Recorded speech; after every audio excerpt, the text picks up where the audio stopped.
The Mario cast is full of multi-sport athletes. Now, I'm not just talking about their appearances at the Olympic Games.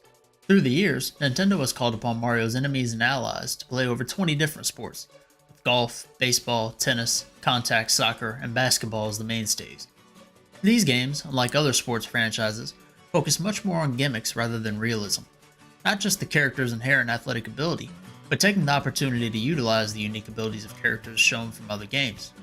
Many of these titles have been full of charisma, and it's obvious much time was spent programming different characters to align with previous game references, and in some instances, creating entirely new personas. I had the pleasure of growing up on Mario Sluggers and Mario Strikers in the GameCube and Wii era, and I'm always surprised when I hear that others hold them in such high regard as well. Even non-Nintendo fans who happen to just have a neighbor with the game or something. And they hold up, not just based off nostalgia. You could easily introduce them to someone for the first time. I'm fully convinced you can convert the game to 4K and it would do numbers today. So when they announce a new Mario Strikers game, I have high expectations. I flash back to better times. I thank God I'm still alive, and I get on the list for the beta to be one of the first people to experience greatness. Despair. Agony. Ruined my day, ruined my week. I legitimately played 3 matches, turned my system off, and just laid in bed. I hoped for so much more, prayed for a delay, then when the game finally released it just seemed to get that much worse. One of my Nintendo Direct bucket list items decimated. To think Strikers regressed so much hurts, but what's done is done. I might have a kid by the time I get another solid Mario Strikers, but there does exist a perfect contender to get back on track. After giving us 3 of their most frequented sports titles throughout the original Nintendo Switch's lifespan, it seems like there's one glaring mainstay left. Baseball being one of Japan's more popular sports, I wouldn't expect for that to be the one they would abandon. Hence, I'm led to assume we'll be blessed with another Mario Baseball any day now. But that assumption leaves me both excited and worried. Excited for the prospect that Nintendo waited for the next generation Switch to deliver the best thing in baseball since the pitch clock, but worried that Nintendo releases a half-baked game that stumbles upon many of the pitfalls Mario sports titles encountered during the original Switch era. Not that the games weren't enjoyable on the Switch, but there are many glaring decisions which have gone over my head. Ones that seem so easily fixed. Ones that I'm hopeful the new generation will abandon. Speaking of which, no better place to start than by saying Mario Sports has no reason to act like a live service game. I'm tired of being told at launch that the game will be receiving updates to bring more content, just for it to be like Toadette and a new helmet 2 months later. The notion of adding extra characters, maps, equipment, etc. only seems exciting whenever the game feels finished from the jump. The game itself should drive sales rather than the prospect of what the game could be. Instead of rushing out a title with 10 characters promising 20, just take the time needed to release 20 at launch. Then if they feel the need to re-energize the game, they can release a couple more later. Shy Guy's expected. Can't just add him 3 months in and then expect all the Shy Guy fans to come rushing in to buy the game, especially if the game is already flopped due to a lack of content. But they burden themselves by having guaranteed it. I don't even see what they stand to gain from it. If anything, I imagine they would typically be better off shifting development to newer titles rather than pushing extra content they stand little to gain from. Mario Sluggers is characterized by a huge roster, and that's what I hope to see day 1, or maybe even week 1 if I got some unlocking to do. If they want to release Gold Mario during the 40th anniversary to bring some excitement, be my guest. But don't tell me Toadsworth will be available by a tournament held a month after the game's release. Speaking of tournaments, I hope they get their online modes figured out. I understand that this is the same company 3 months ago that had me punching in a 16-digit code to enter an event rather than just putting it on the home screen, but especially now that we have a console centered on game chat, I expect a seamless online experience. I've always seen a limitation in these games to be that the peak level of enjoyment is only attainable when you have real competition.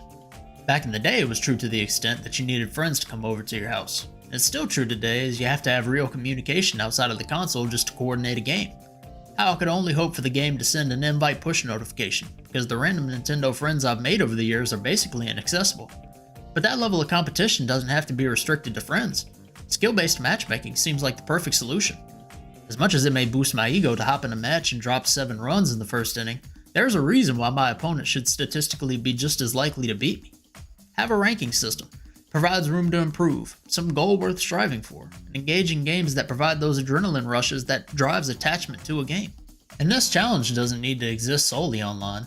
I'm not one to argue that everything needs a story mode. I much prefer the absence of a story mode over a phoned-in story mode, but it can't be too expensive to have a cutscene here and there. Road to the Striker Cup had me locked in back in the day, and it was literally just a couple of fake news articles between games. They're telling me Luigi's 1-6 going into our game. There's still genuine fear he might knock me out of contention. The competition as you moved through that game got so tough, I never even beat the game until I was older. A 19-year-old Flick versus PD Piranha still felt like David versus Goliath. Sluggers on the Wii has you go around to different ballparks attempting to conjure up a squad capable of taking down Bowser. Now just imagine if they took that next step, made a storyline to tie everything together, really had Bowser balling out. I just want Sluggers to have some soul.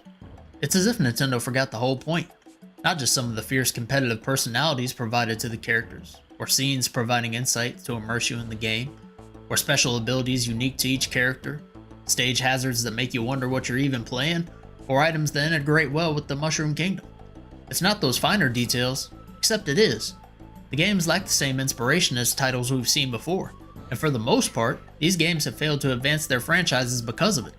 Sure, the character models might be crisper for the cast, but you know what else has some sharp character models? Topspin 2K25. Sure, Mario Tennis Aces, the ball paths are greatly exaggerated, and there's the ability to slow down time, but it doesn't feel like anything but tennis. I personally have no interest in competitive racing, no F1, no NASCAR, but I could pass an hour playing Mario Kart like it's nothing, because the similarities end at car make it to finish line. Otherwise, I can go get in my car right now. Or if I wanted to play a realistic game, I'd get on something like Forza. But you can't expect to just change the sky and grass textures, add some toads on the sideline, make my character look like Mario, and then expect me to be interested. It just seems the developers of the past felt privileged to build on the Mario universe, while the past releases have simply relied on the franchise's privilege to sell. Which is not an issue limited to Mario sports, but if there's anything I've gathered over the past couple of years, people do purchase great games. Not to say every time, but when you're Nintendo, you don't have to worry about potentially flying under the radar. I don't expect the next contender for Game of the Year to be Mario Baseball, but I see no reason it couldn't sit on the top 10 list of best-selling Switch 2 games when all is said and done. Might take a bit more effort, but they really should aspire for the next generation to be as excited as I was whenever it's announced that Mario's returning to the field in 2033. I've been saying to go ahead and subscribe because new videos dropping every Tuesday, but no more promises. I'd be lying. But I might, so you could subscribe just in case. You could also share this with a friend, or if you think it's time for Nintendo to wake up and drop Sluggers for Switch 2, I've got another video you might be interested in. Either way, y'all have a good one.